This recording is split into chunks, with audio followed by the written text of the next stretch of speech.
What if the hardest days of your faith are still ahead of you?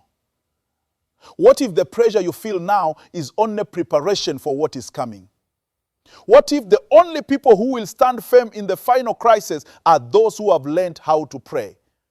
Today is day 10 of prayer, the final day. And God is calling his people to understand a solemn truth.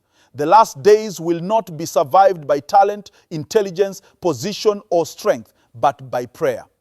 Daniel chapter 12 opens with a warning and a promise. The Bible declares that there shall be a time of trouble, such as never was since there was a nation. This is not ordinary trouble. This is unprecedented crisis. Confusion, fear, pressure, persecution, and testing will reach a level the world has never known. Human solutions will fail. Institutions will shake. Confidence in earthly systems will collapse. And yet, Scripture also gives hope. At that time, your people shall be delivered, everyone who is found written in the book. The question is not whether trouble is coming. The question is who will be able to stand when it comes.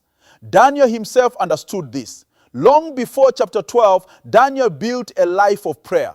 He prayed daily. He prayed consistently. He prayed even when prayer was forbidden. And because he prayed before the crisis, he stood firm in the crisis.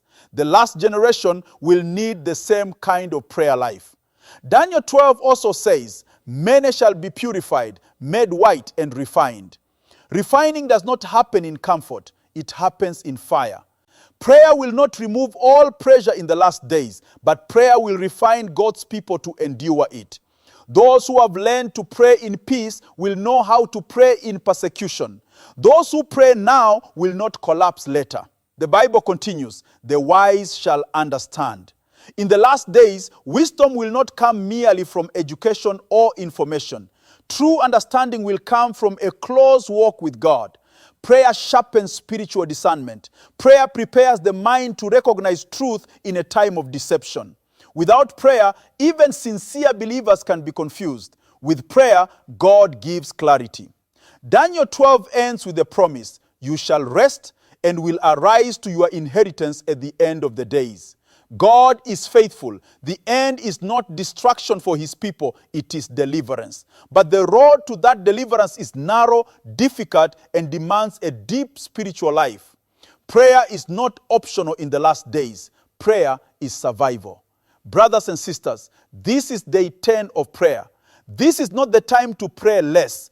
This is the time to pray more than ever before. Families must pray, churches must pray, nations must pray, and every believer must learn to stand alone with God in prayer. The future will test faith. The crisis will test loyalty.